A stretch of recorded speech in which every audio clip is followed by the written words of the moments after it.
igual lo que tengo que decir es más protocolar, pero bueno, quería inaugurar con el conversatorio sobre mestizaje, racismo y circulación cultural, las con historia número 4, ¿no? Que son estas jornadas que organizamos entre la Escuela de Historia, el área de Historia del CIFI y el doctorado en Historia desde el año 2019, que son las cuartas, en las cuales nos reunimos a hablar de eso que nos convoca como comunidad de la Escuela de Historia, que es hablar de historia, conocer un poco qué estamos haciendo, acompañarnos en nuestras trayectorias. Hoy tenemos esta actividad, pero quiero recordarles que hay un programa bastante completo de paneles, de conferencias y de talleres a desarrollarse durante la semana.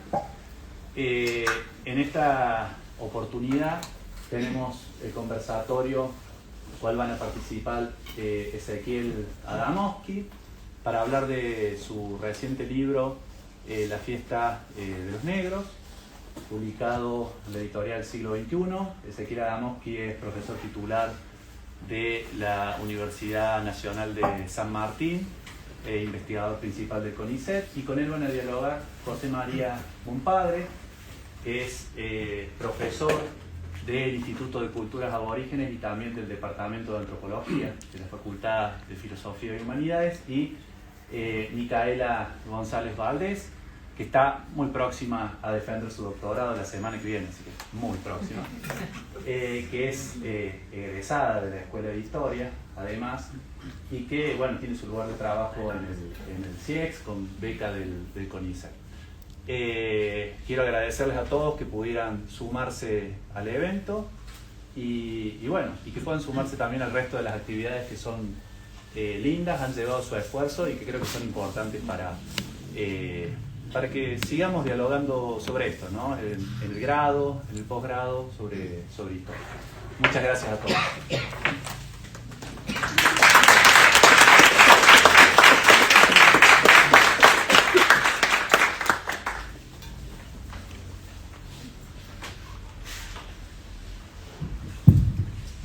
Bueno, buenas tardes.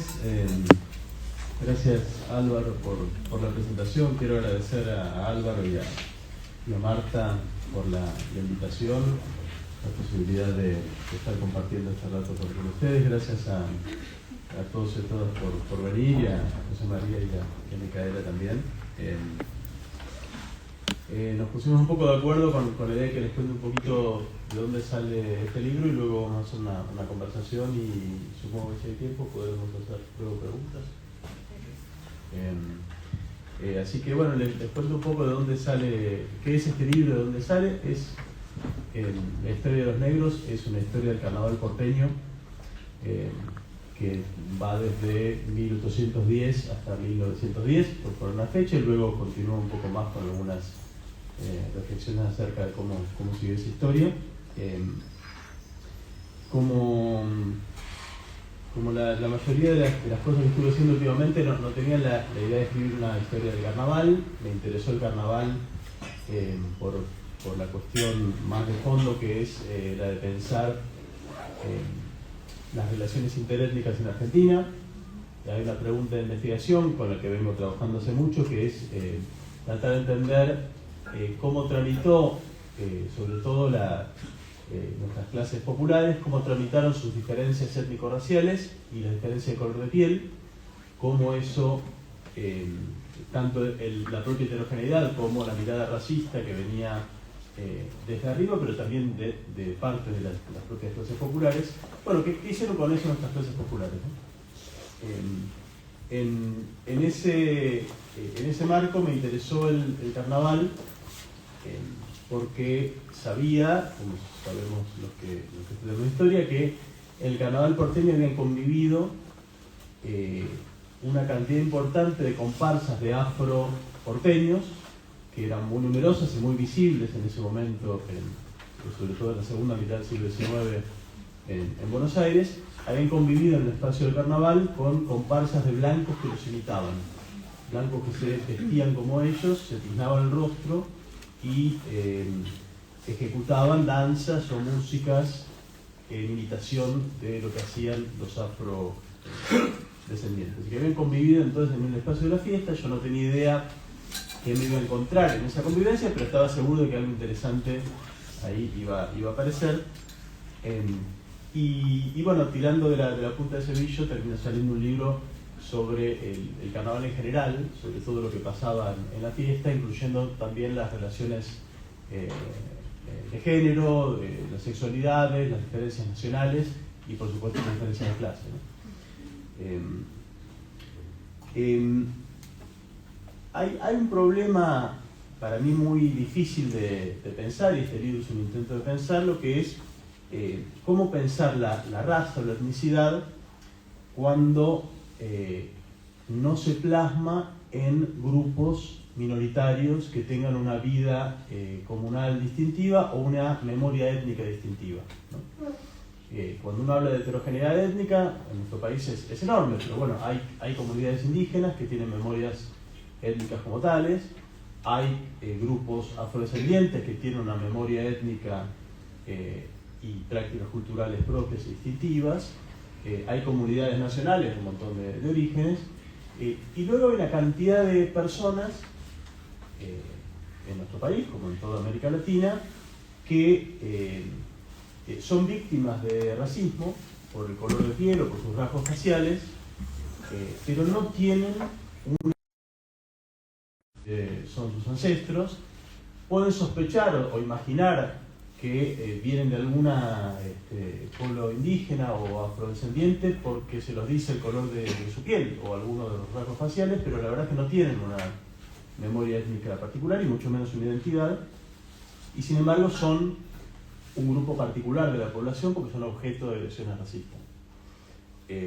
Mi pregunta de investigación es, bueno, apunta a ese grupo. No me interesan tanto las minorías étnicas como tales, me interesan los sin grupos, los que no tienen un grupo de pertenencia particular, distintivo, y sin embargo son víctimas de racismo. Me interesa pensar entonces cómo tramita ese grupo su marca étnica, que la lleva en el cuerpo, aunque no la tenga en una memoria, cómo tramita, qué hace con esa marca étnica, cómo influye en sus identidades, y sobre todo pensar cómo sería el antirracismo, cómo sería la resistencia al racismo, pensada desde esos grupos, ¿no? Que no tienen la posibilidad de refugiarse en una comunidad de pertenencia, no pueden aferrarse a un orgullo identitario propio, distinto, no tienen ese recurso que las minorías en general tienen. ¿Cómo se piensa el antirracismo para esa población particular, ¿no? Esto, que es un problema, una pregunta que se puede hacer extensiva a toda América Latina y a otros lugares también. Además, en Argentina se le suma algo que es peculiarísimo, muy distintivo nuestro, que es que en Argentina se puede ser blanco y negro al mismo tiempo, ¿no? Mientras que en la mayoría de los países del mundo o se es blanco o se es negro, son dos categorías perfectamente delimitadas.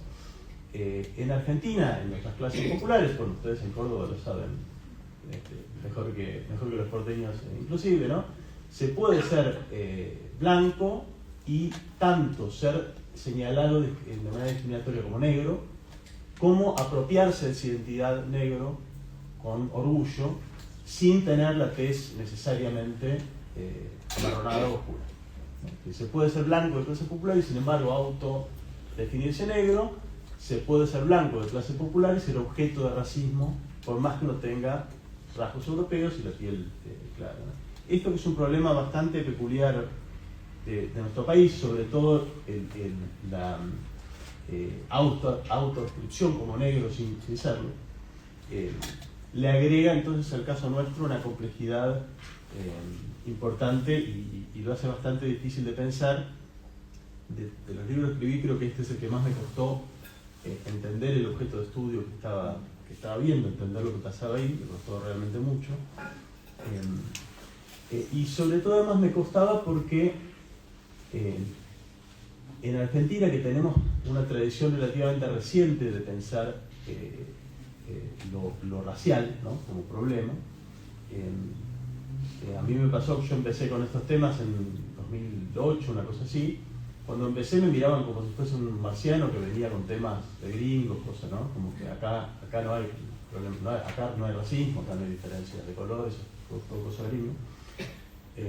Y en muy poco tiempo, como un vuelco contrario, ahora hay mucho interés por el tema, en el campo académico, pero también hay una dificultad que es como no tenemos una tradición propia muy antigua o consolidada, hay a veces una tendencia a comprar a llave en mano, digamos, el paquete completo de las categorías raciales que utilizan en el hemisferio norte, ¿no? El modo en que piensan las diferencias étnico-raciales allí. Y eso es, para mí, bueno, ahora lo charlaremos, pero es muy difícil comprender las realidades latinoamericanas y argentinas desde esa categoría, ¿no? Para decirlo rápidamente, las categorías que nos ofrece el multiculturalismo parten de la idea de que cada diferencia étnico-racial es perfectamente delimitable, ¿no? Cada grupo es un grupo distintivo cuyos límites se pueden trazar perfectamente, no hay superposiciones, y además cada grupo es poseedor de una herencia étnica particular o una cultura propia, digamos, ¿no? Multiculturalismo, digamos, la solución al problema de la heterogeneidad étnica es la visión de una sociedad en que cada grupo puede enarbolar su cultura y todos respetar a todos, nadie molesta a nadie. El presupuesto implícito que está allí es que esos grupos no se mezclan, ¿no? Ahí donde se mezclan, tanto en términos biológicos como en términos culturales, hay una dificultad para pensar eso. Por ejemplo, el flujo cultural entre grupos étnicos, hay una tendencia a pensarlos de categorías del hemisferio norte como desde la idea de apropiación cultural, ¿no? La idea de que cada grupo es propietario de una cultura y que entonces quien no es de ese grupo no puede tomar un elemento de allí porque ahí hay algo problemático que pasa y que puede pensarse como una transferencia indebida de propiedad, ¿no? Una apropiación. También hay una tendencia a veces a pensar, no solo en el hemisferio norte, también aquí, a pensar el mestizaje en términos únicamente de violencia sobre la población originaria, ¿no? Mestizaje como algo equivalente a la violación, ¿no? Que por supuesto, en cualquier proceso de colonización, el mestizaje inicialmente involucró violencia sexual masiva, pero bueno, luego la gente siguió mestizándose de muchas maneras, no solo es mestizaje, además blanco con originario, también hay mestizajes entre afrodescendientes, indígenas de distintos grupos, es decir, mestizajes múltiples. Muy difícil pensar entonces eso desde esas categorías, y luego también pensar desde categorías del hemisferio norte la imitación de un grupo por otro, fuera de la idea de que cualquier imitación implica una parodia degradante o racista, ¿no? Volviendo a de dónde parte este libro, ya termino así, no me extiendo tanto. Lo que me interesaba a mí es entender qué estaban haciendo esos blancos que en carnaval imitaban a los negros. Desde las categorías del hemisferio norte, la respuesta antes de empezar a ver los documentos era esto es blackface, ¿no? Estos son blancos degradando, humillando a los afroporteños. Y yo en verdad no sabía que me iba a encontrar, o sea, pensé que iba a encontrar algo así cuando fui a los documentos, y a medida que fui haciendo la investigación me fui dando cuenta que lo que ahí sucedía en el carnaval no era imaginable, no era pensable en términos de blackface. Lo que estaba haciendo esa población no era una parodia racista, y un poco la hipótesis del libro es que en verdad era algo más bien opuesto, que era una de las manifestaciones que tuvo un proceso de las clases populares porteñas de construcción de lazos afectivos entre blancos afrodescendientes, pero también entre la población ya mestizada que había, que era muy numerosa. Es decir, no había solamente blanco por un lado, negro por el otro, ya había una población en términos biológicos mestizada, que además forjó una cultura popular que tampoco es pensarlo en términos de lo europeo por un lado, lo nativo por el otro, lo afrodescendiente por el otro, una cultura popular que reelaboró elementos de distintas procedencias. El desafío, me parece a mí, es poder pensar desde la mezcla, no desde la expectativa de que los grupos permanecen separados, sino pensar desde el punto de mezcla tanto biológica como cultural. Pensar desde allí cómo los sujetos populares reconstruyen sus identidades, reconstruyen la respuesta a la pregunta en torno de quiénes somos nosotros, qué es ese nosotros, tomando entonces elementos de distinta procedencia, y encontré allí una investigación varios elementos que puedo luego por ahí detallar, pero uno de ellos, bueno, es la convivencia en el carnaval durante más de 25 años de comparsas de blancos tiznados y negros, ambos tocando candombe, cantando canciones que yo pude hacer inventarios de casi 200 canciones de afrodescendientes y tiznados, que son básicamente indistinguibles, no tienen, si yo les cierro los ojos les digo cuál escribió una comparsa de blancos, cuál de negros, no tienen manera de distinguirlas, con vestuarios iguales, los blancos por supuesto fijándose el rostro.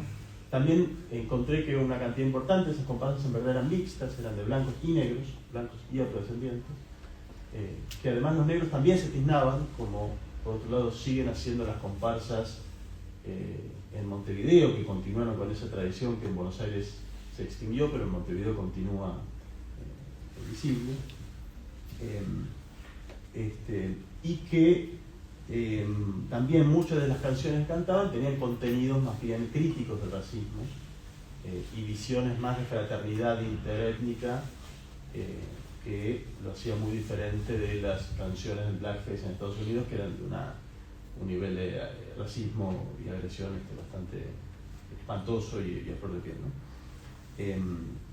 Hay toda una tradición que encontré como parte de la investigación del tiznado escénico, que es 3 siglos anterior al blackface estadounidense, que es una tradición que viene de España y Portugal, que en América Latina se reelaboró de muchas maneras, en Argentina, pero también en el resto de los países, y estos ejemplos de tiznado o de imitación de afrodescendientes que yo encuentro en Buenos Aires, uno puede encontrar ejemplos paralelos en muchos otros países latinoamericanos, no es algo muy particular nuestro, ¿no? Es decir, de grupos que se tiznan el rostro, o inclusive afrodescendientes que se tiznan el rostro, como modo de afirmar su negritud y no como modo de parodiarla, ¿no? Eso viene de una tradición bastante diferente. Y lo último que encontré es que justamente una de las, me parece, pruebas más concretas y palmarias de que esa práctica de tocar candombe por parte de blancos vestidos o imitando negros no era una parodia racista, es que cuando el Estado nacional y de la Ciudad de Buenos Aires comienza a presionar con el discurso blanqueador, con la idea de que Argentina es un país blanco europeo, esa manifestación cultural, tanto la de los afroporteños como la de los blancos que tocaban candombe, molestaba porque hablaba de raíces y de influencias que no eran europeas. En 1894 hay una prohibición completa del candombe en carnaval, no importa quién lo ejecute, ¿no? Prohíben las comparsas tanto de blancos que hacen candombe como de negros que hacen candombe, las quitan de la escena completamente, como parte de un discurso de que, bueno, que eso es ruido, que eso es barbarie, que eso es, ¿no? Así que bueno, esas son algunas de los elementos que marcan un poco el libro, y ahora te dejo aquí a los colegas que hacen una charla.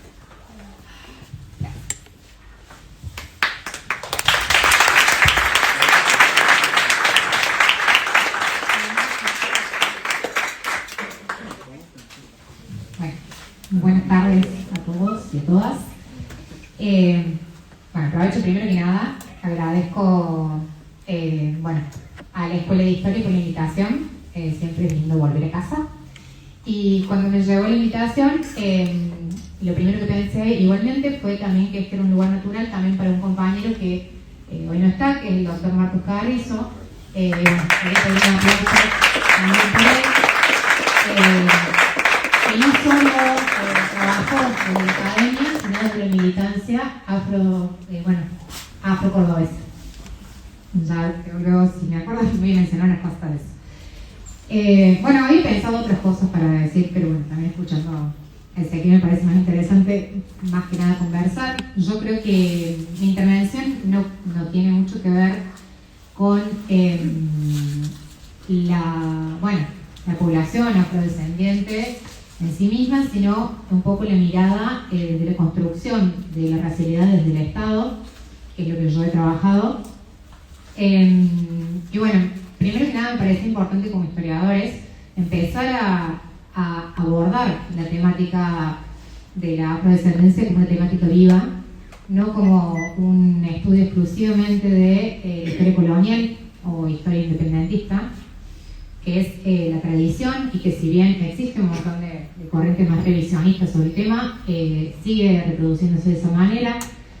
Y cuando yo quise abordar mi tema de investigación, que puntualmente era sobre el caso de la migración haitiana, pero me interesaba pensar cómo abordaba el Estado de la negritud en el siglo XXI, bueno, tuve que recurrir a una revisión histórica y bueno, trabajo de fuentes bibliográficas, de alguna forma también de otros colegas que habían investigado mucho sobre el tema. Y bueno, y encontrarme justamente, por eso lo que acaba de decir Ezequiel me parece muy llamativo, porque digo, uno no se siente solo con esto de entender el objeto de estudio, porque aún estudiando grupos afrodescendientes me fue muy difícil por ahí lograr reconstruir la lógica de entender qué era lo negro en Argentina, o qué se llamaba negro en cada momento histórico, y cómo funcionaba esa ascripción y autoascripción, si es que existía como tal. Bueno, dicho esto, creo que también es muy importante, porque es algo que se reproduce, la lógica de la extinción, la idea, el mito fundacional de la extinción afro en Argentina. Es sabido, y de hecho lo he escuchado a colegas, a compañeros de las ciencias sociales, planteando que, bueno, que no existen las personas afro en Argentina, que no existieron históricamente, y como historiadores debemos saber que eso es un mito también fundacional del Estado argentino. Un Estado liberal, centralizado y blanco. Bien. Tuvo que llegar, digamos, pasar muchos años del siglo XX para que efectivamente se discuta esa idea y efectivamente dar cuenta de que hay una cuestión, una eliminación tanto del relato como del relato oficial, como de las variables censales de las categorías raciales en Argentina. Por supuesto que con una intención particular, que es plantear la existencia de una raza única emergente del crisol de razas, bueno, que ampliamente lo ha trabajado Sergio Caggiano, pero la emergencia es una raza única argentina blanca, descendiente de europeos. Ahora bien, a lo que me interesa también es pensar cómo eso aparece todavía en las prácticas políticas estatales, en las prácticas cotidianas de distintas maneras, y cómo permeó ese mito al punto tal que me traigo 3 ejemplos. Pueden decirme quién les dijo. La primera es una que dice: en Argentina no existen los negros, dado que a nuestro país no llegaron los barcos de esclavos porque abolimos la esclavitud en el año 1813. Eso fue Carlos Menem en Países Bajos en 1993. No vamos a discutir todas las inexactitudes del mismo. Después tenemos: somos todos hijos de europeos en América Latina. Creo que es natural que trabajemos juntos. Año 2016, Mauricio Macri, a propósito del bicentenario de la independencia. Y finalmente, muy conocida: los mexicanos salieron de los indios, los brasileños salieron de la selva, pero nosotros los argentinos llegamos de los barcos. Alberto Fernández, 2021 a Pedro Sánchez. Bien, podemos notar ahí que no importa la bandera política o el momento histórico, sino que este es el mismo relato que vamos a escuchar desde la conformación del Estado Nacional. Y para ser breve en este sentido, eso tiene de alguna forma esa idea del crisol de razas, esa idea de un mestizaje en un sentido positivo, como siempre se manejó en Argentina, tiene un impacto en la cotidianeidad de las personas, tanto afrodescendientes, que sí son una población minoritaria, pero que también a lo largo a finales de los 90 y con más fuerza en el siglo XXI empezaron a llegar colectivos migrantes negros, pero también existieron en Argentina grupos de tronco colonial y, por ejemplo, el caso de migrantes caudardianos, como estudió Marta Mafia, que llegaron al principio del siglo XX y nunca fueron incluidos en el relato nacional. Ojo, también es el caso, obviamente, de indígenas y migrantes limítrofes, ¿no? Pero bien, el punto es que mi interés, y para compartir y para contagiar un poco este espacio de vacancia, por así decirlo, es empezar a pensar también la raza como una variable para estudiar, y no en el sentido solamente de la antropología, sino desde la historia, y entendiendo y retomando un poco lo que decía Rita Segato a propósito de una conferencia, cuando señalaba la peligrosidad de ignorar,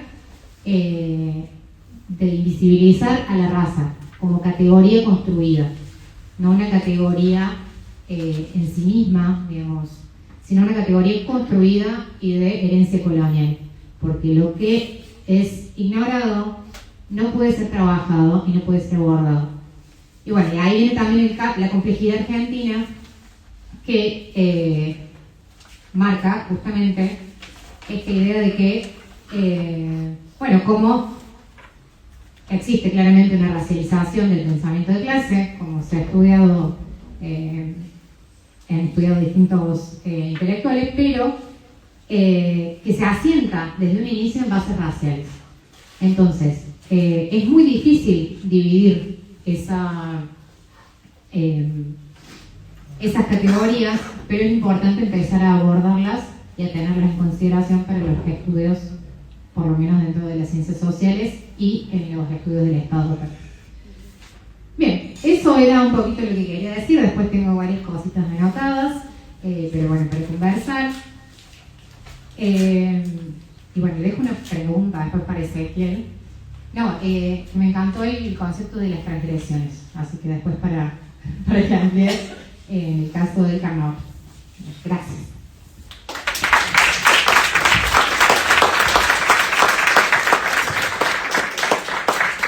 Buenas tardes a todas y todos. Primero agradecer la invitación para estar acá. No sabemos si estamos a la altura de las circunstancias y de los acontecimientos. Vamos a hacer el esfuerzo. Me gustó mucho leer los agradecimientos que tuviera Marcos. Ahí me sumo a lo que dijo la Mica. Fue compañero, además de egresado acá, compañero de Mica. Y bueno, querido y recordado y traído siempre presente por sus estudiantes y compañeros.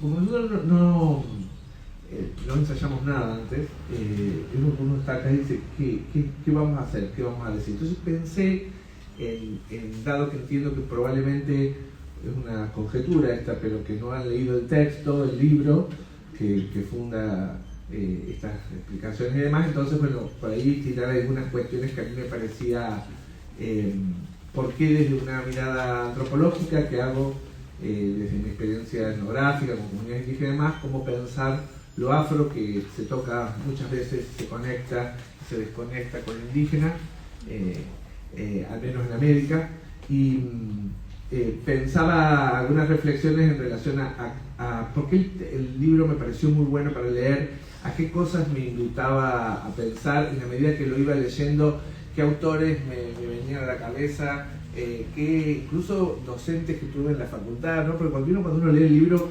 aparece un montón de imágenes, a veces aparentemente desconectadas. A mí cuando me dicen afro y historia, tuve la suerte de tener a Marta Wolver como profesora, que es una de las pioneras que estudió lo afro en Argentina. Entonces, bueno, me conmueve su pasión. Entonces, bueno, vieron que aparece todo eso. Voy a tratar de ordenar, no voy a ser tan desordenado, pero me parecía importante, al menos tomé como dos cuestiones desde mi experiencia y mi mirada antropológica. ¿Por qué es muy bueno este libro para leer, para repensar y para abrir discusiones? Por un lado lo pensé mientras leía, me venía Claudia Briones hablando y Rita Segato hablando la segunda de formaciones nacionales de alteridad, para poder pensar estas alteridades en radio histórica, ¿no? En la larga duración de ese 19, pero que se proyecta incluso hasta el primer peronismo por momentos. Y me parecía muy fecundo esto, dado porque lo que va apareciendo y demás, esta vigilancia atenta y regulación atenta de las élites de los diferentes momentos del 19 y principios del 20 para vigilar estos eventos públicos, ¿no? La vigilancia de la calle, podríamos decir, con todas las actualizaciones que ustedes hoy en su cabeza puedan querer hacer. Entonces me gustó mucho eso, para poder pensar y no quedar atrapados en que si lo afro hoy son identidades políticas que algunos las piensan como nuevas, no lo son viejas alteridades, al decir de ese gato. Pero también me parece que es muy fecundo, dado que si bien está focalizado tu trabajo en lo afroporteño, que por ahí haces algunos análisis de Montevideo, de Santa Fe, me parecía muy bueno poder pensar cómo esta narrativa hegemónica, estos programas narrativos, estas prácticas institucionalizadas del Estado Nacional tras el famoso crisol de las razas, no pasa a las provincias de igual manera, ¿no? Cada provincia a su vez gestiona su diversidad interior, ¿no? Hay filtros, hay alquimias y nuevas configuraciones. Ahí Claudia Briones propone hablar de formaciones provinciales de alteridad, y eso también permite configurar varias cuestiones para nosotros, sobre todo el siglo XIX, porque lo que acontece en nuestro país en el siglo XIX es que a finales de ese siglo se dan las campañas militares a Pampa Patrullar del Chaco bajo el nombre de Conquistas al Desierto. Entonces ahí tenemos, para el caso sobre todo indígena, dos aboriginalidades: indígenas en el carnaval, no tantos, algunos representados, pero otros indígenas con otras concepciones de originalidad en esos territorios libres. Entonces me parecía muy fértil para pensar el ayer y la actualización de hoy, cómo se dan estas narrativas de los constitutivos provinciales en relación a estas formaciones nacionales. Por otro lado, me parece muy bueno algo que está más al final del grupo, del texto, y que me lo pregunto siempre en relación a cómo pensamos hoy los procesos de visibilización de los colectivos que se automarcan como negros, afrodescendientes, todo entrecomillados porque las automarcaciones son variadas, indígenas o lo que quieran decirse que son. Me parece que tiene mucha actualidad por varias razones. A mí me parecía que para entender los procesos de formación de grupo en los cuales el carnaval es viabilizado, no hay que desestimar lo que Hall llama la historización radical. Acá aparece muy claro en tu trabajo, me parece a mí, esta idea de cómo a lo largo del siglo XIX y principios del XX las prácticas, entre comillas, de las culturales en relación al carnaval van mutando, van cambiando, cuáles son las vigilancias de las élites, cuáles son los mecanismos de definición y territorialización del carnaval, etcétera. Y por otro lado, incluso cuando uno lo proyecta hasta el presente, ¿por qué aún con esas transformaciones culturales las identificaciones permanecen?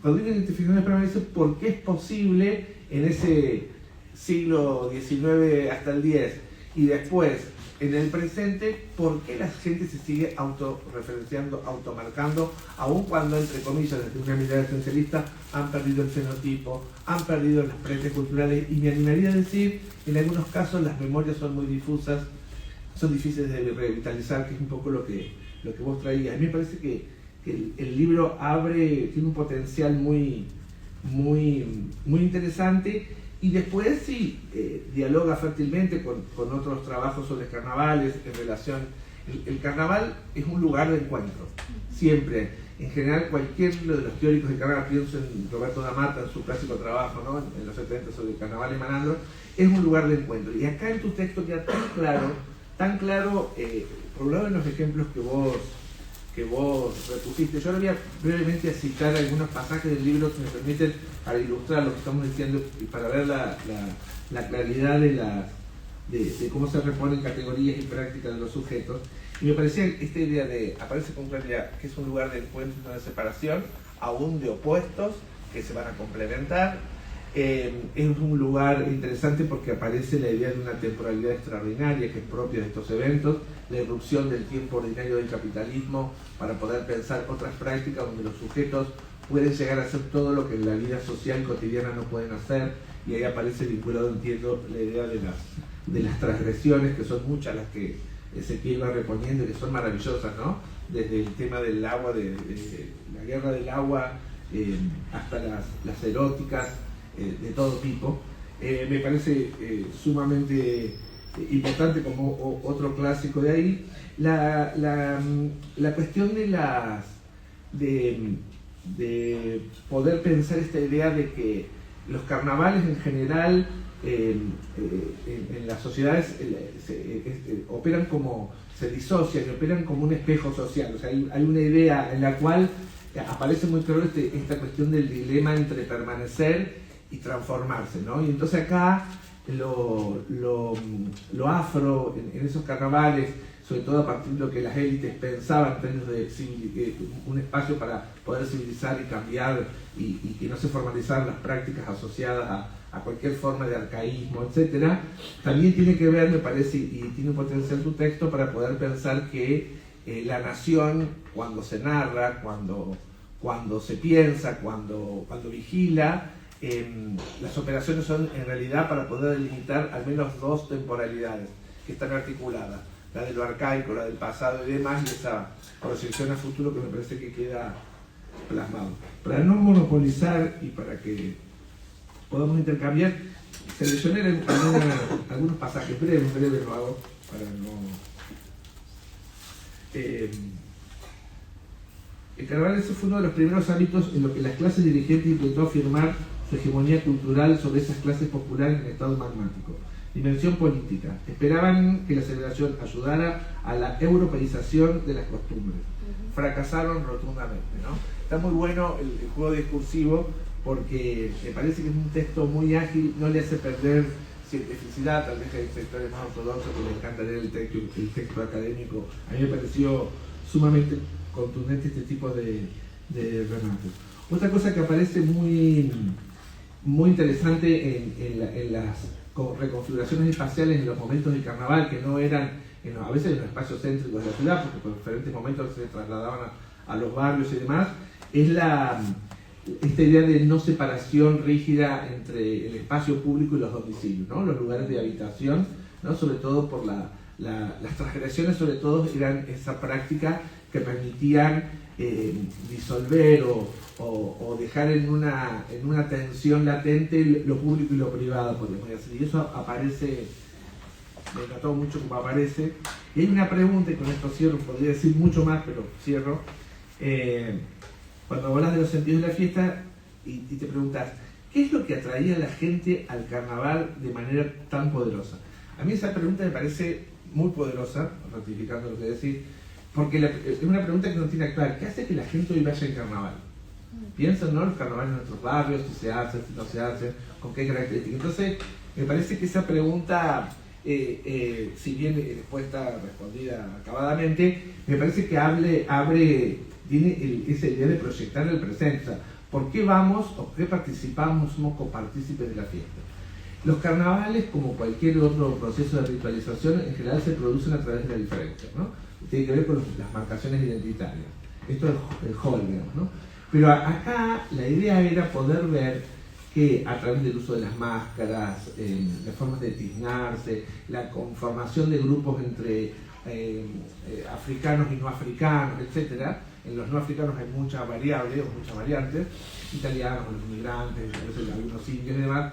Es muy interesante porque en lo que presenta el carnaval a través de esas formas performáticas de los cuerpos y los vestidos y demás, es ampliar los poros donde las fronteras sociales están atravesadas, ¿no? Aun cuando el sujeto puede hacer todo lo que en el tiempo ordinario no puede hacer, no queda claro si ese sujeto es el sujeto que desea ser a partir de la máscara o de la ropa, o simplemente es una transgresión que está limitada por las mismas relaciones sociales que también el carnaval crea y que son independientes de su voluntad. Bueno, eso. Me parece un libro atrapante, y bueno, en todo caso hablamos para debatir o preguntar, o no sé cómo seguiría esto.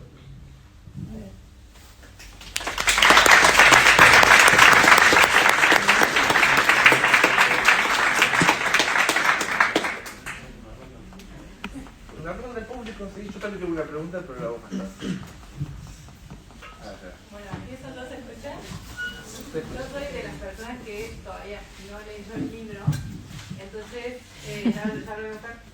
Quería que nos cuentes algunos de los pasos de tu proceso de investigación, ¿no?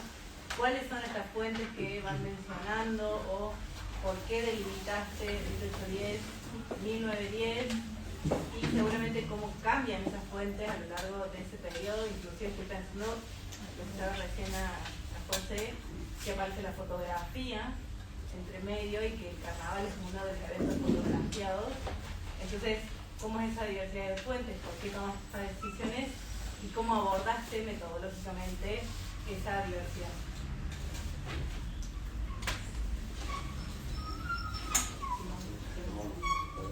Varias entonces. Es la responsable. Decías recién que trabajabas el periodo este 1810, 1910, pero que te ibas para adelante también. Necesariamente uno cuando periodiza se va para atrás y para adelante, a pesar de los ensañamientos que tenemos de esas periodizaciones más tradicionales. Te quería preguntar, recién dijiste que la prohibición general del candombe fue hacia 1894, digamos, como parte de este discurso blanqueador del Estado. Bueno, ¿qué formas de resistencia posteriores encontraste en tu proceso de investigación y que, siguiendo la línea que planteaba José, nos permiten pensar en el carnaval hoy como ejercicio de resistencia de los actores populares?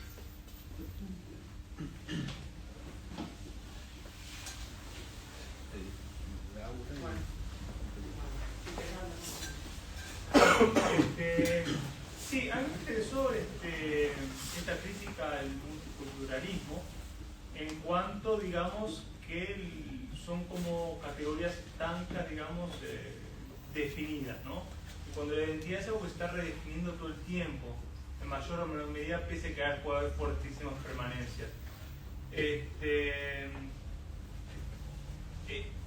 Y decir que para el caso que estás estudiando no es válido. ¿Es realmente válido para algún caso, más allá de alguna cuestión muy particular de lo que será Parque, digamos, como impuesto a la fuerza?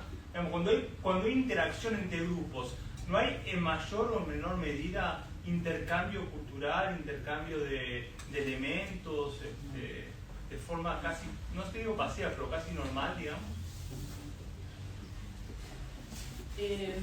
Bueno, primero agradecerles a quien que haya venido, agradecer a los organizadores de estas jornadas que nos hayan dado la oportunidad de conversar con un historiador de la talla de Ezequiel Adamowski, que todos lo deben conocer por haberlo leído, y acá lo tienen enfrente. Y también súper feliz de ver esta aula llena de estudiantes, para contarle a Ezequiel, que por ahí no los conoce. La mayoría de los chicos que están acá, muchos son estudiantes de grado, de historia, algunos tercero, cuarto, quinto, están pensando en su tesis de licenciatura, otros estudiantes de doctorado que ya tienen una línea de investigación o que están pensando en empezar un doctorado. Y a mí me conmovió la primera parte que vos contás, bueno, cómo llegas a construir este objeto. Y me gustaría un poco más que, digo, porque se mencionó acá Marcos, enhorabuena, Marcos Carrizo, un gran colega que batalló bastante para instalar entre mismo nosotros, nuestra propia comunidad, decir, che, este es un tema válido, pensar en la Córdoba negra, en la Córdoba morena, ¿no? Porque nuestra tradición historiográfica asocia a los negros con el periodo colonial, y quienes investigaban eso se dedicaban a la genealogía y a la heráldica, y tenían esta idea de que alguien que tuviera el término que escuché a esos historiadores de otra época era medio té con leche, manchadito. Entonces también hay una cuestión de no reconocerse como comunidad afro, pero mucho menos en el campo de la historiografía, donde lo que estaba instalado era esto otro, ¿no?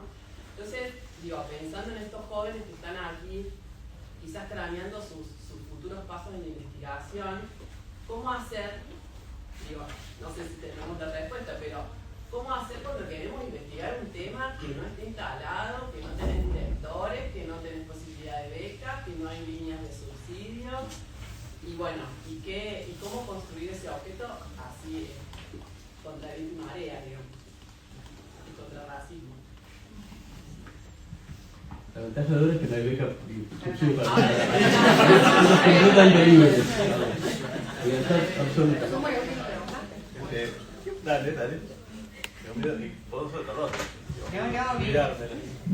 Mi pregunta en realidad es muy puntual, que es que vos rastreas en el libro en un momento figura, estaba buscando eso rayado, de que en esta época emerge lo negro como sinónimo de clases populares. Eso, es ahí, es que me cuentes eso. Porque fue una parte del rastreo para la propia historización de mi objeto. Bueno, gracias. Voy a tratar de responder todas, son un montón de cosas. Trato de ser sintético. Tema de la periodización. 1810, bueno, Revolución de Mayo, inicio del proceso de independencia, una revolución social profundísima, ¿no? Hay un marco de toda esta historia que es que en Buenos Aires, que es lo que yo investigo, pero más generalmente en el país, hay una revolución en muy pocos años en lo que tiene que ver con las relaciones interétnicas en este país, ¿no? En muy pocos años la población afrodescendiente pasa de ser una población tan sin valor que eran cuerpos que se podían raptar del África y vender como ganado en el mercado de Buenos Aires, ¿no? Eso seguía pasando en 1812, digamos. En muy pocos años se prohíbe la trata de esclavos, se declara la ley de vientres, y finalmente en 1860 en Buenos Aires, que se demora un poco más, el fin de la esclavitud. En ese momento ya había muy poquitos esclavos porque la gran mayoría ya eran libres. En 1821 es la ley de sufragio de la legislatura de Buenos Aires, luego copiada por casi todo el país, que da el derecho a sufragio a cualquier varón libre, no importa la clase social, color de piel, etnicidad, educación, a todos, ¿no? La población afrodescendiente está incluida, por lo menos formalmente, como igual desde ese momento. Por supuesto que no lo es, porque el racismo continúa hasta hoy, ¿no? No lo es igual, pero formalmente, en muy poco tiempo pasa de ser una población esclavizada a una población que, por lo menos la ley, te indica que tiene que ser reconocida como igual. En términos culturales, para ponerle en términos sonoros, para que se entienda bien, están testimonios de que el temor que sentían las familias blancas acomodadas del centro de Buenos Aires cuando escuchaban los tambores en 1830, los tambores del barrio de los negros, que era el San Telmo, muy cerquita, ¿no? En 15 cuadras el tambor se escucha perfecto, ¿no? El temor que sentían a ese sonido que les evocaba, digamos, la amenaza de ¿sabe qué? ¿No? Esa sonoridad del tambor está en el centro de la fiesta de carnaval en Buenos Aires 30 años después, o 40 años después, compartido por blancos y por negros. Es decir, en muy poco tiempo se altera de manera muy dramática la relación de blancos y negros, el lugar de los afrodescendientes. A pesar de la continuidad innegable del racismo, que insisto, continúa hasta hoy, hay un cambio muy notorio en ese momento. 1810 tiene que ver con eso. Es ese contexto de la revolución el que opera ese cambio. Es incomprensible ese cambio sin el contexto de una revolución social como lo fue la de independencia, ¿no? Paso al tema fuente, que está relacionado con esto. Los periódicos empiezan muy prontito después de 1810 a describir que en carnaval los negros están mojando a los blancos, ¿no? Hay cartas de blancos indignados diciendo que vinieron dos negras locas, me arruinaron el traje, ¿no? Como, es decir, los negros, en un momento que todavía la mayoría son esclavos, están aprovechando esa licencia de carnaval, que es, ¿no? Carnaval te permite esa agresión consentida, que es mojarse, que es una agresión, pero lúdica, es decir, está permitido, sacan provecho de eso y los mojan los blancos, ¿no? Y muy pronto empieza a retratar los diarios, que es la fuente principal. Los diarios hablaban mucho del carnaval porque es una fiesta muy importante, lo describen con mucho detalle. Empiezan a retratar entonces que los negros están jugando tanto a mojar a blancos como con los blancos de clase popular, ¿no? Es decir, que hay un juego compartido, ¿no? Y eso, ustedes pueden parecer una pavada, pero, o sea, sitúense de nuevo al momento. Hasta anteayer eran mercancía que se vendía como ganado, ¿sí? Y ahora están, el momento del carnaval permite que de pronto estén jugando juntos. Eso que retrata las fuentes, para detallarlo un poco, bueno, las fuentes son esencialmente los periódicos que informan muchísimo sobre el carnaval, relatos de viajeros, memorias de habitantes de Buenos Aires, están los pliegos impresos de las canciones de carnaval, hay unos cuantos de esos que se conservan. Fotografías hay muy poquitas para el final, la verdad, algunos dibujos, no mucho, visualmente no hay tantísimo para esa época, ¿no? Después sí hay mucho.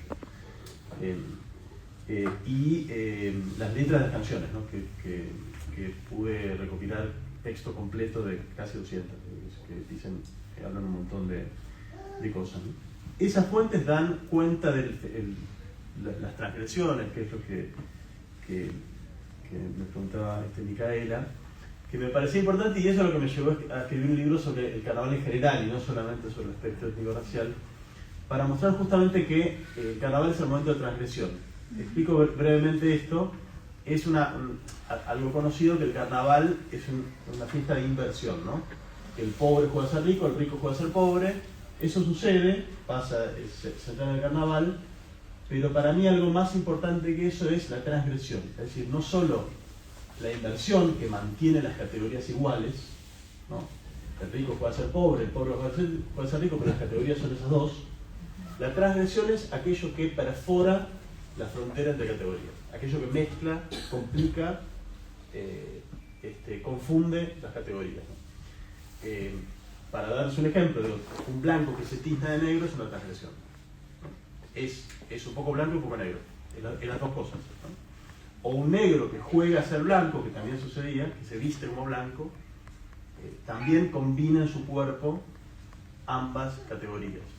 O algo que sucedía, varones que se visten de mujer, mujeres que se visten de varón, esas son las dos categorías, siguen estando, pero también hay quienes se visten mitad y mitad mujer, mitad varón, ¿no? Ahí mezclaron, ¿no? Como que destruyeron la grilla de categorías en ese juego. Eso pasa todo el tiempo, lo público y lo privado, ¿no? El juego del agua continúa en las casas, la gente se mete en las casas a seguir jugando, en las casas conocidas, ¿no? Es decir, lo público y lo privado, esa frontera se perfora. En términos de sexualidades pasaba algo parecido, también algo que pude documentar es que algunos varones, por ejemplo, utilizaban la posibilidad de disfrazarse como el sexo opuesto. Bueno, algunos lo hacían como parodia a las mujeres, pero en otros casos lo utilizaban como modo de poder hacer visible una identidad o un modo de sentir su su sexualidad que el resto del año era imposible, ¿no? Está documentado que la primera travesti conocida de Buenos Aires se animó por primera vez a mostrarse tal como era durante un carnaval y que luego continuó en el resto del año de la misma manera. Un poco esa es la hipótesis, como para dar ese ejemplo, que aquello que sucedía en el carnaval, que era únicamente en esos 3 días, el resto del año no era así, sin embargo, eso que sucedía dejaba alguna marquita en el resto del año, ¿no? Corría un poquito la frontera de lo que era posible y confundía o debilitaba un poco las fronteras identitarias, las fronteras de género y demás. Me interesaba entonces mostrar que el carnaval era un descontrol de transgresiones para que luego pudiera ser visible que también se transgredían las fronteras étnico-raciales. No solo se reforzaban, que también había eso, ¿no? Estaban los italianos que salían vestidos como italianos, cantando italianos, no reforzaban su identidad. Los afroporteños salían vestidos como sus ancestros, cantando candombe, reforzaban su identidad. Junto con eso también había cruces, identidad y identidades nuevas, ¿no? Que toman elementos de una cosa y de la otra y arman una cosa diferente. Por eso la necesidad de mostrar el carnaval como espacio de transgresión y un espacio también, retomando la pregunta por las temporalidades, que suspende las temporalidades, el flujo homogéneo del tiempo, ¿no? El tiempo del progreso, el tiempo del Estado, el carnaval está en una pausa, y algo muy típico del carnaval es que pasado y presente aparecen mezclados juntos. Entonces no es casual, digo, los afrodescendientes salen de carnaval vestidos como sus ancestros esclavizados, ¿no? Y se ponen como nombre de comparsa los esclavos de tal cosa, los negros esclavos, ¿no? Ahí están trayendo de manera lúdica el pasado del presente. Se distancian porque están jugando, no es que están diciendo el presente es el pasado, pero lo traen, ¿no? Lo colocan como parte del presente, ese pasado, y a mí me interesaba entonces pensar cómo eso va forjando una cultura popular que es impensable sin esas marcas y puntualmente en lo que a la etnicidad se refiere, sin la marca negra, ¿no? A mí me parece re importante el trabajo que venimos haciendo de recuperar a lo afrodescendiente como grupo distintivo, ¿no? Como una minoría, con una cultura específica que consiguió, a pesar de la presión blanqueadora del Estado, a pesar de la violencia racista, consiguió sostener esa cultura. A mí, en mi propio trabajo, junto con eso, en verdad me interesa más, no tanto cómo se mantuvo ese grupo distintivo, sino cómo contaminó todo el resto y el resto no existiría sin el aporte de ese grupo distintivo, ¿no?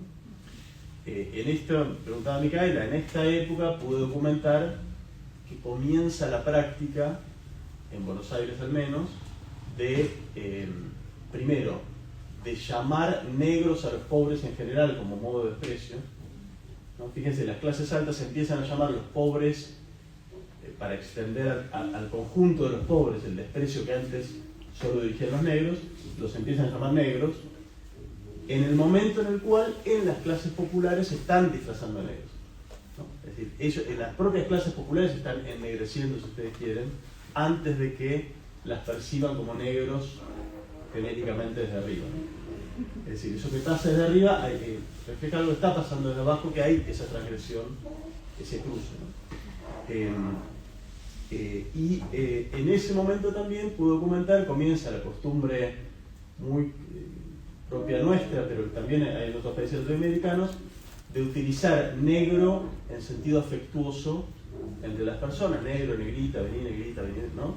En sentido afectuoso, tanto entre gente de piel oscura como entre blancos, ¿no? De clase popular.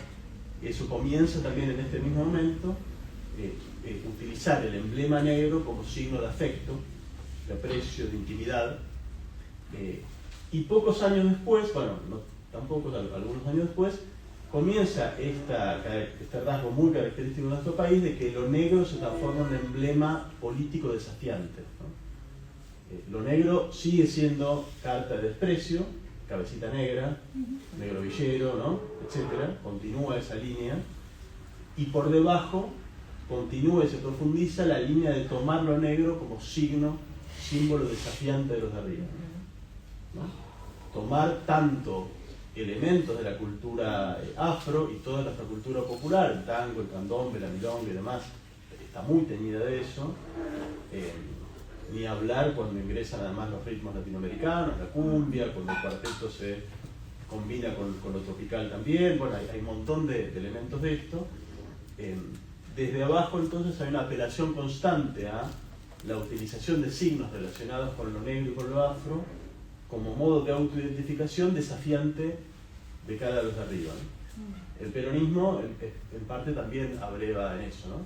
De retomar lo negro como emblema de lo popular, del orgullo popular, ¿no? Frente al desprecio de los de arriba, porque ustedes son cabecitas negras, en algún momento el peronismo invierte eso y dice, bueno, sí, nosotros somos los negros, representamos a los negros, es decir, representamos al pueblo verdadero. Fíjense cómo lo negro se convierte en emblema de legitimidad popular, ¿no?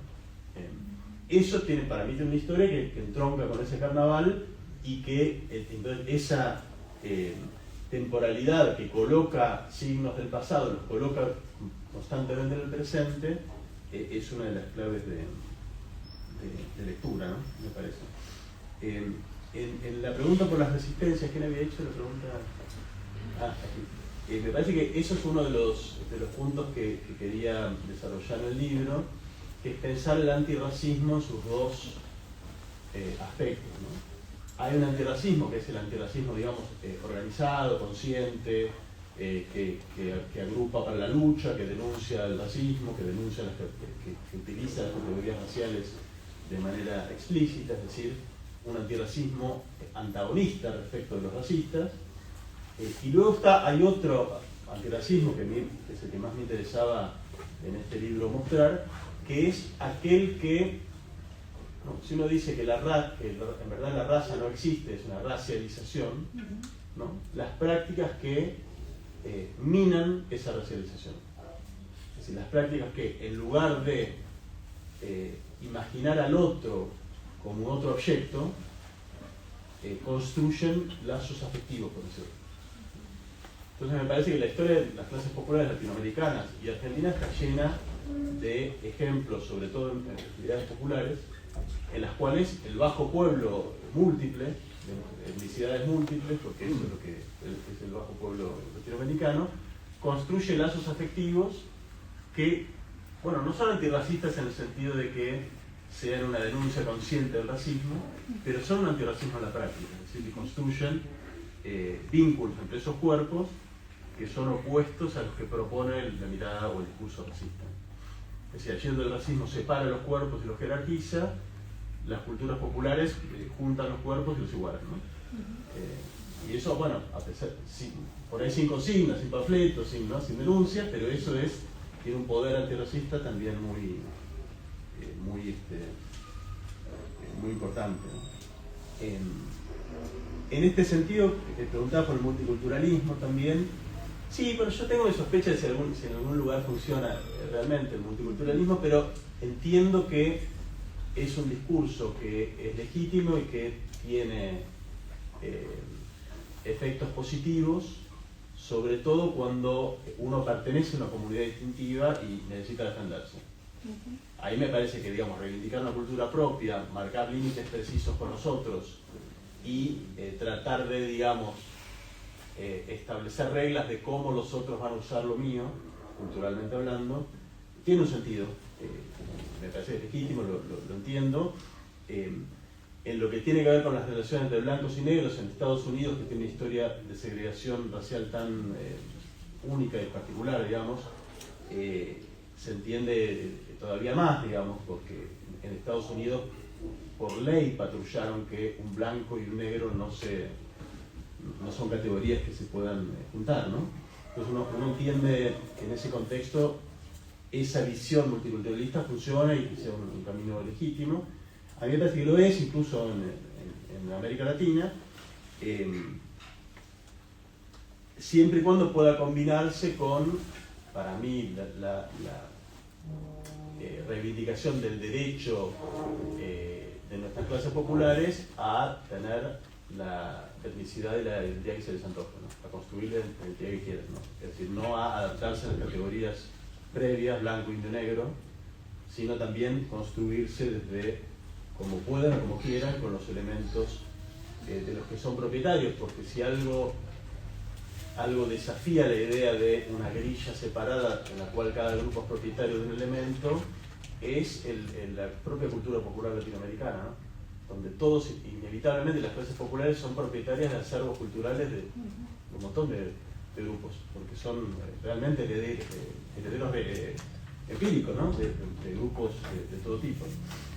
Entonces, bueno, la posibilidad entonces de pensar un antirracismo en el cual aquellos grupos que puedan y lo deseen puedan reivindicarse como minorías y puedan apelar entonces a las herramientas del multiculturalismo y que son útiles, y al mismo tiempo pueda pensarse un antirracismo para los sin grupo que sea además como poroso, ¿no? Que se pueda circular de uno a otro, porque es de hecho lo que sucede en las clases populares en América Latina, ¿no?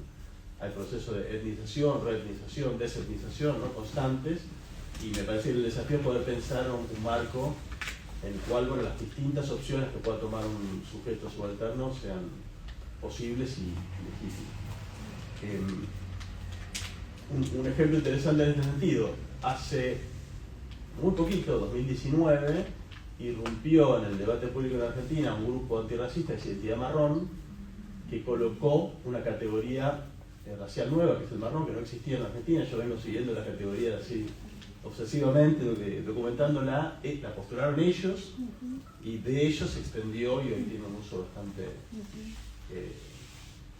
extendido, más como insulto racista por ahora que como categoría de autoadscripción, pero probablemente lo tenga también. Bueno, es un ejemplo de cómo, bueno, un grupo pudo plantear una forma de autoadscripción que elude en la dicotomía blanco-negro, ¿no? Y blanco-negro-marrón. Corre el eje de discusión a otro lado, es uno de los ejemplos posibles. Marcos Carrizo, qué bueno que estábamos siempre en consulta constante con Marcos. La verdad me dio mucha tristeza la noticia. Siempre yo le estaba consultando todo el tiempo, charlábamos mucho con él. Entre otras cosas, también Marcos documentó que esa prohibición del candombe que hubo en Buenos Aires en 1894 se replicó aquí en Córdoba en 1906, si no me equivoco. También hubo una prohibición del candombe similar, y probablemente en otras provincias también lo haya habido, no en todas seguro, pero en alguna otra también. Así que sí, un recuerdo con mucho afecto y mucho aprecio, Marcos. No sé si me quedó algo más. Si quedó algo más, reclaman. Yo acepto comentarios. No, cuando hablamos de transgresión se me ocurre la idea también por el periodo histórico que abordas.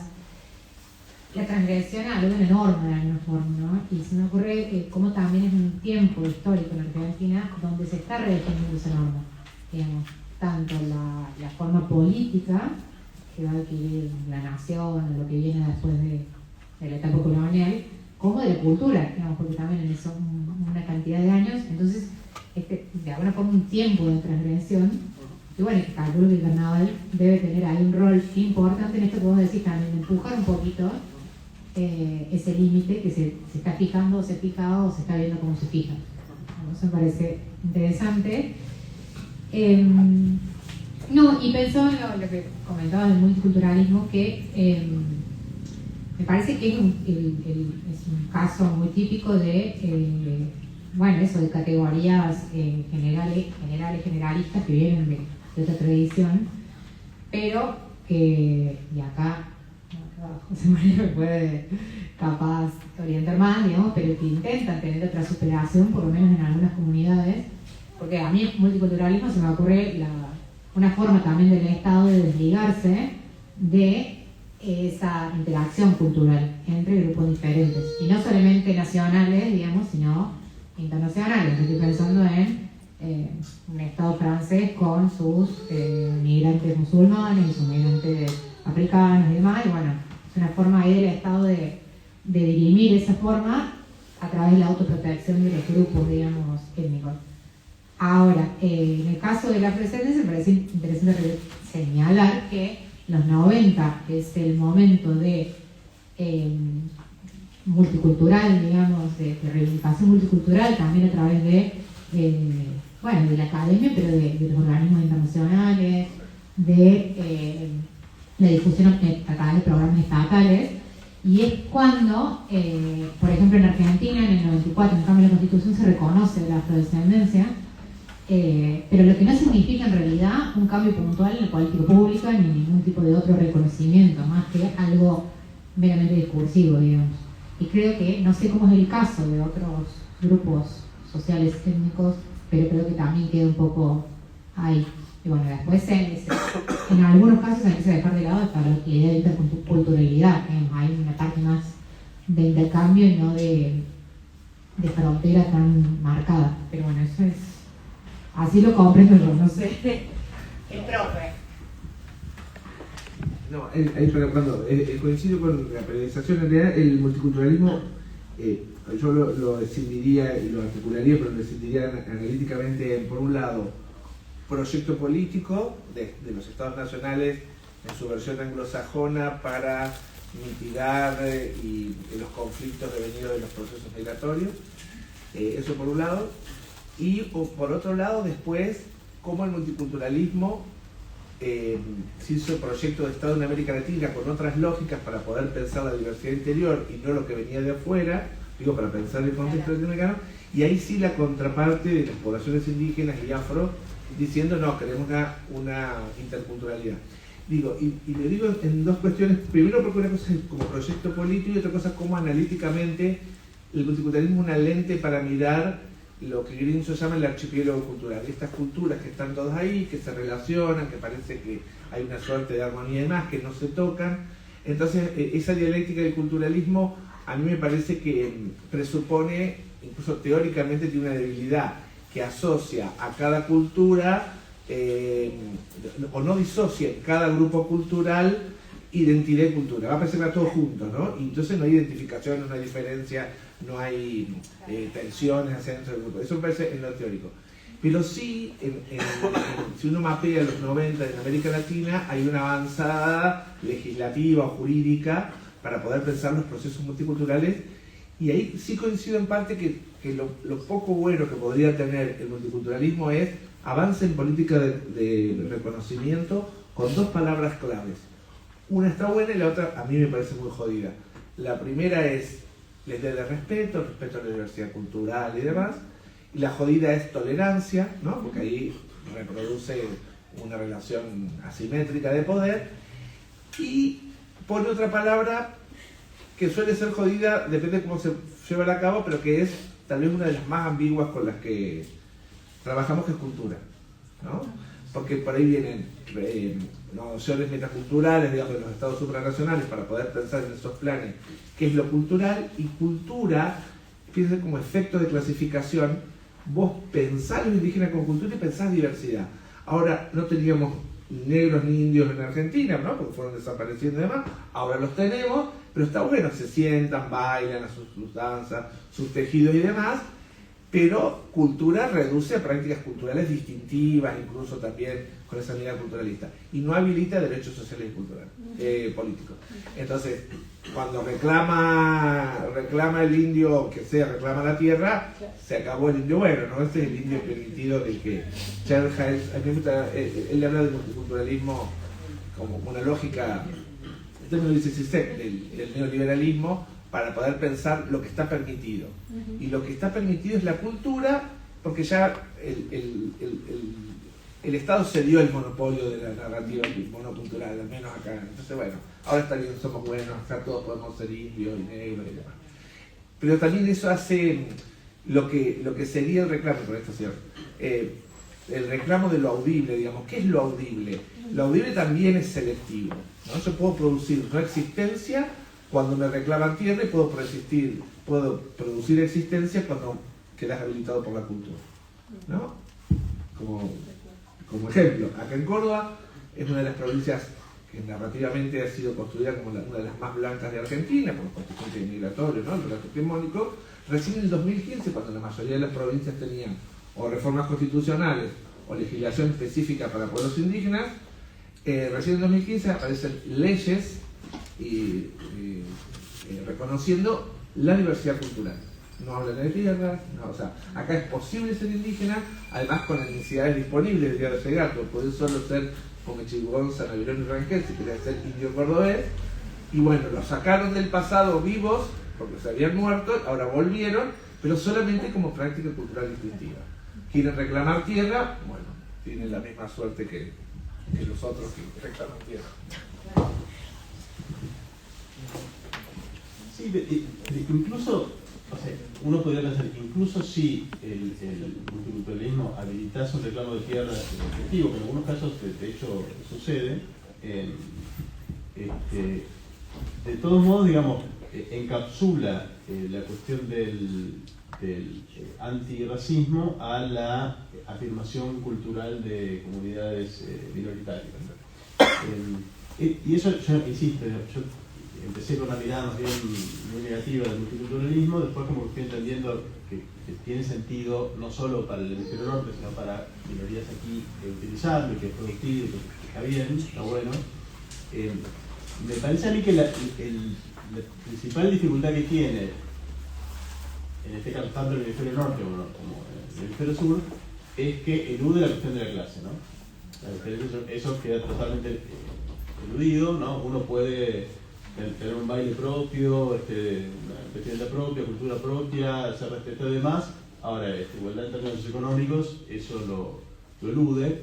Interesante, se hablé de identidad marrón, el eslogan de identidad marrón es antirracismo con conciencia de clase, ¿no? Es decir, está bien, mi traje típico, perfecto, buenísimo, pero primero pagar los aportes de la empleada doméstica, cretino, y después el resto todo bien, pero primero, digamos, ese foco. Y luego me parece a mí que sí hay un problema de que falta diálogo entre la perspectiva del multiculturalismo y las perspectivas latinoamericanas, es que el multiculturalismo condena el mestizaje, ¿no? ¿Por qué? Por la lógica que hasta cierto punto es correcta, que el mestizaje en América Latina ha sido utilizado por las élites políticas, no tanto no en otro país, pero sí en México, en Brasil, en Perú y demás, con una idea homogeneizadora, ¿no? La idea, bueno, listo, ya todos nos mezclamos, ya no hay más indios, no hay más negros, estamos todos mezclados, somos todos iguales. Eso niega, no reconoce, es genocida, digamos, en el sentido de que no reconoce la diferencia, etnocida, perdón, la diferencia de grupos étnicos y tendencialmente blanqueador, ¿no? La idea de que el mestizaje conduce al blanqueamiento progresivo de las poblaciones. Eso es cierto, pero a mí me parece interesante pararnos sobre visiones como la de Rita Segato, que mencionaron aquí, o Marcio Goldman en Brasil. Bueno, hay varios referentes que tratan de pensar el mestizaje desde abajo, ¿no? Más allá de esos discursos blanqueadores de las élites, ¿qué significa en las clases populares pensarse como mezclados, ¿no? Y cómo eso se plasma muchas veces en prácticas que no homogeneizan, no barren con las diferencias, sino que las modulan todas al mismo tiempo, ¿no? Las pueden mostrar sin eliminarlas en sus propias prácticas. Me parece que hace falta un trabajo más de afirmación de categorías latinoamericanas, no necesariamente para confrontar de manera frontal y negar el multiculturalismo, pero sí para abrir un espacio de legitimidad para el mestizaje desde abajo, ¿no? Para pensar desde la mezcla, que me parece que es lo que todavía nos falta. Yo quería decir algo. No leí el libro tampoco, pero lo voy a hacer, lo tengo en agenda. Por eso algunas de las preguntas seguro que hago tienen más que ver con la no lectura del libro. Digamos, yo lo que me preguntaba cuando los escuchaba era quiénes eran esos negros y quiénes eran esos blancos tiznados. Digamos, la conexión a priori sería la pertenencia de clase, son de sectores populares. El carnaval se podría leer, digamos, como una expresión de ese lazo afectivo entre los sectores populares. Y entonces ahí yo pensaba dos cuestiones. En primer lugar, ¿en qué momento no fraternizan? Porque hay tensiones en el marco de los sectores populares y digamos, porque yo en mi caso que trabajo con migraciones latinoamericanas, aparece todo el tiempo en esta diversidad qué los conecta y qué los separa o qué los violenta, etc. Y ahí pensaba la cuestión del espacio urbano como un espacio clave de conexión en estos sectores, lo pensaba, digo, en esto que hablaba José de la territorialización del carnaval, qué lugar juega la organización de la ciudad, la producción social del hábitat, en estas conexiones de los sectores populares que derivan en estos lazos afectivos que se expresan en el carnaval, y también el trabajo, que no ha sido mencionado, pero me lo pregunto, digamos, qué conexiones hay entre estos sectores, en estos blancos que se pintan de negro y en estos afrodescendientes que comparten el carnaval, ¿qué otras cosas comparten? Digamos, comparten el espacio urbano, comparten trayectorias laborales, sí o no, porque, bueno, digamos, yo pensaba también interseccionalmente estas problemáticas es clave, digamos, porque estos matices, estas modulaciones también van abriendo, cerrando posibilidades. Entonces esta cuestión, digamos, ¿quiénes son estos blancos? ¿Quiénes son estos negros que forman parte de los sectores populares? Y después, estos lados afectivos, ¿en qué momento se tensionan, no? Sí, es posible pensarlo.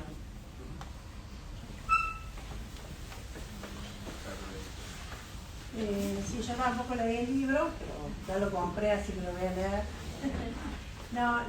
Escuchándoles y me preguntaba, a lo mejor está en el libro y me estoy anticipando, si es eso una de las cuestiones que me interesó en particular de tu exposición, tu presentación, es esta relación entre que Mica la trajo respecto a que de ese periodo procedería esta identificación entre clases populares y negros, tanto en sentidos positivos como negativos, por la autoascripción o la atribución, ¿sí?, desde las élites.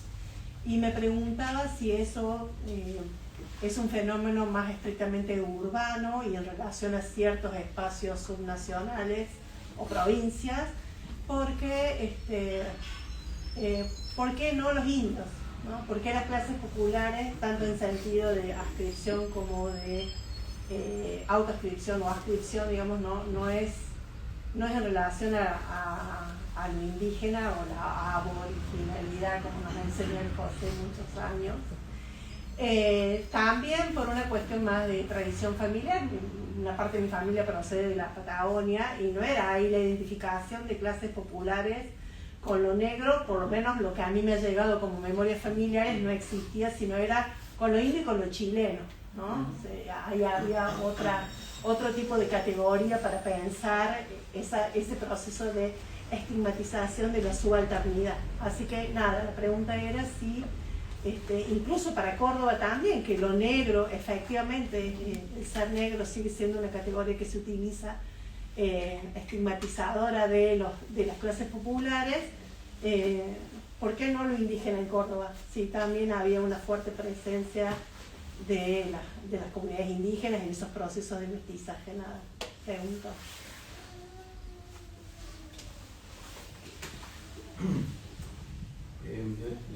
La pregunta, el tema de la interseccionalidad con clase para mí es crucial, ¿no? La pregunta es exactamente quiénes son esos blancos y quiénes son esos negros. Me parece fundamental porque, aunque todos sabemos en el libro, ¿no?, en la teoría, que no existen las razas, ¿no?, que no existe la esencia racial de grupos, luego en el trabajo empírico muchas veces funcionan como categorías esenciales, ¿no? Como si uno pudiera hablar de los negros, ¿no?, todos ellos, o los blancos, todos sin diferencia. Y en el caso, por lo menos que investigué, esto es muy visible. Por un lado, en el hecho de que está muy claramente distinguido grupos de élite que proyectan un discurso blanqueador, muy racista y demás, y al mismo tiempo uno ve blancos de clase popular tocando candombe, ¿no? Pero si uno va también a los afroporteños, esa distinción también es importante, ¿no? Eso está bien estudiado, Lea Heller lo estudió muy bien, que la propia comunidad afroporteña está muy dividida según clase, ¿no? A la élite, digamos élite que son una élite muy modesta, pero la élite de la comunidad también detesta el candombe, lo mismo que la élite blanca, ¿no? También les dice a los afroporteños dejen de tocar candombe en carnaval, y los afroporteños en su mayoría los ignoran olímpicamente, siguen tocando candombe sin un problema. Pero también hay esas divisiones de clase que hacen que el sentido de un signo, como es tocar candombe o pintarse el rostro, pueda no ser el mismo para negros de una clase que de otra, o no ser lo mismo para blancos de una clase que de otra. Eso me parece una pregunta crucial. ¿Y por qué no indios? A mí me parece que hay una relación entre lo que pasa en el carnaval porteño y lo indígena. También hasta cierto punto hay un proceso de readmisión de lo indígena como parte de lo popular, ¿no? Que es menos quizás espectacular o visible que en el caso de Buenos Aires por lo menos que lo de los negros, pero también sucede. También en carnaval el personaje indígena es readmitido lentamente, aparece después de la década de 1920, 1930, las apelaciones prestigiosas del indígena por parte del folclore también se empiezan a masificar. No sé, la cultura popular, Paturuzú como historieta, ¿no? Representante de lo genuinamente argentino, es un indio tehuelche, ¿no? Ese personaje que representa la voz de lo argentino. Hay elementos también en ese sentido, menos, es cierto, con menos pregnancia, pero hay algo de un desplazamiento que pasa en estos años, y es que hay otra figura de etnicidad medio ambivalente que absorbe tanto lo negro como lo indígena, que es el gaucho. El gaucho se convierte en, digamos, el emblema principal de lo popular y luego de lo argentino en nuestro país, y hay toda una lucha por definir de qué color y cómo es el cuerpo y cuál es la herencia étnica de un gaucho, ¿no? Para algunos gaucho es hispano, heredero descendiente de los conquistadores. Para otros un gaucho, bueno, es alguien de tez morena, mezclado con indígena, con la china al lado, ¿no? Siempre indicación de que como mínimo es mestizo. Así que hay una puja también allí, donde el indígena ingresa, pero tamizado por la figura del gaucho, que un poco lo lava, lo admite y lo lava al mismo tiempo, las dos cosas, ¿no? Le baja el tono y a la vez lo incorpora, lo mismo que sucede en cierto sentido con lo no blanco, ¿no? También el gaucho es un emblema posible de lo argentino no blanco.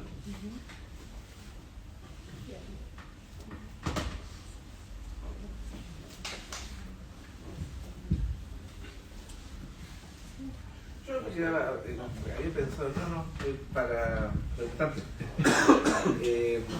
vos hablas de legado.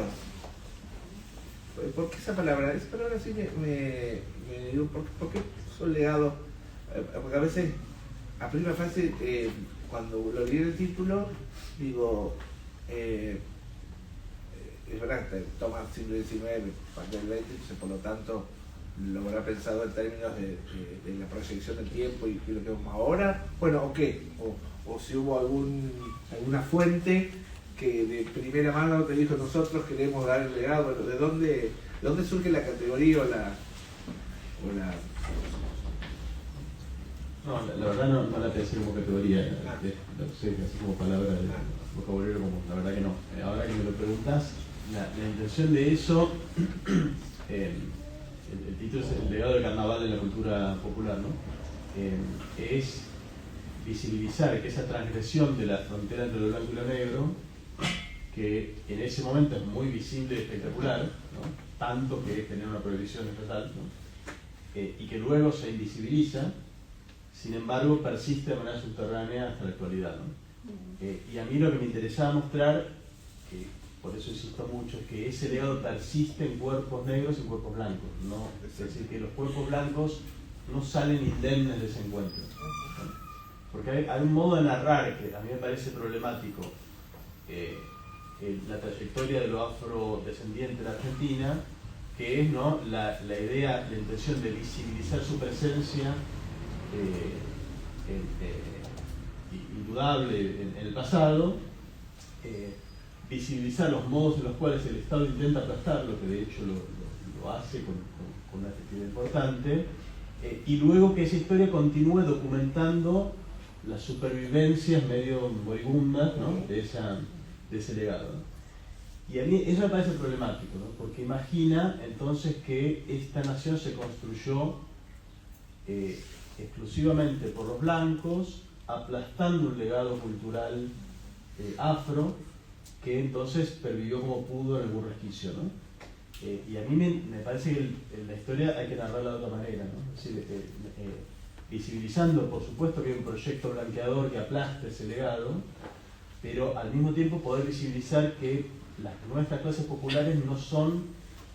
ser blanco hoy no es lo mismo que ser blanco hace 150 años, ¿no? Es decir, que el contenido cultural de la etnicidad o de la identidad blanco de clase popular, que alguien que dice soy blanco y al mismo tiempo dice soy negro, ese contenido cultural abreva de todo un legado que no es solamente europeo, sino que es muy notorio y esencialmente también afrodescendiente. Uno lo ve en todo, en la coreografía, en las fiestas populares, en la música popular, en el modo de autodefinirse, usar un término negro para definirse a sí mismo, en el hecho de que otra cosa que documenta el libro, que es que el toque de las comparsas candomberas del bombo es el mismo toque que ingresa en la política argentina con los bombos asociados al peronismo, es como una sonoridad que identifica a la lucha popular, ¿no? Ese mismo, hay una continuidad directa de esa sonoridad, ¿no? Es decir, que eso, a pesar de la prohibición y la represión estatal, permea lo que hoy somos de mil maneras, ¿no? Entonces, poder entonces ver esa persistencia más allá de la persistencia de los cuerpos visibles negros como tales, ¿no? Persiste en esos cuerpos, por supuesto, pero además persiste en muchos otros cuerpos de otras características, ¿no? Muchos que son de hecho mestizados y muchos que no, pero sin embargo, claro, son parte de un nosotros argentino que está construido con esos ladrillos también. Una pregunta en particular sobre la categoría de criollo. Se me vino a la mente mientras estábamos conversando un libro que leí este año de Diego Escolar, Los indios montoneros, y en el epílogo sobre todo habla de que criollo, sobre todo en el siglo XIX, incluía otras identidades, no era el descendiente europeo que solemos considerar hoy en día, sino que, por ejemplo, un indio integrado a la sociedad de los primeros proyectos estatales era considerado criollo. Y quería saber si quizá en Buenos Aires también se podía notar esta realidad, incluso incorporando también personas negras. Criollo es un término genial, es un término étnico, muy ambivalente. Así, para decir en dos palabras, ese término viene del portugués. Inicialmente en la época colonial se usaba para designar a los hijos de esclavos africanos en América. Un crioulo era un esclavo criado acá, ¿no? Ese término los españoles lo empiezan a usar despectivamente para el conjunto de los nacidos en América, de cualquier color, y en algún momento los latinoamericanos en distintos países, en distintos momentos, lo retoman como término de autoadscripción. Aprendemos en la escuela, por ejemplo, que los criollos son los patriotas de la Revolución de Mayo, ¿no? Los criollos contra españoles. Los patriotas de la Revolución de Mayo no se utilizaron ese término para definirse, se llamaban españoles americanos, no criollos. Criollo en ese momento todavía tenía la connotación que en algún sentido todavía mantiene, que es alguien mezclado, alguien insuficientemente blanco, ¿no? Alguien que no es del todo blanco. Más adelante en nuestro país, criollo se empezó a utilizar como sinónimo de nacido en Argentina, pero nunca perdió del todo la connotación étnica, ¿no? Creo que todavía hasta hoy se puede usar criollo en el sentido de decir alguien que no es del todo europeo, no es descendiente del todo europeo, ¿no? Tiene esa ambivalencia y me parece que parte de la pregnancia que tuvo en muchos lugares de Latinoamérica y en Argentina es un caso, ese término como término de autodestrucción, es que permite tanto abrazar lo no blanco como hacerse el gil e ignorarlo, ¿no? Te permite las dos cosas, ¿no? Es un término típicamente ambivalente, como lo son muchos de los términos étnicos latinoamericanos, que son efectivos justamente porque te permiten jugar con esas dos cosas, visibilizar algo y a la vez no del todo taparlo, ¿no? Al mismo tiempo. Hermoso libro el de Diego Escolar. Ahora me convierto en villano, pero nos están por echar. No, porque a mí me encanta. Yo tengo muchísimos problemas para cerrar las actividades. A mí me encanta cuando hay muchas preguntas, hay mucho interés, el público se involucra, los panelistas del conversatorio dialogan de verdad entre ellos. Así que, si quieren, podemos cerrar acá la parte del conversatorio formal y en todo caso vamos evacuando y pueden seguir conversando con los panelistas. Pero antes quiero pedir un aplauso enorme, la verdad.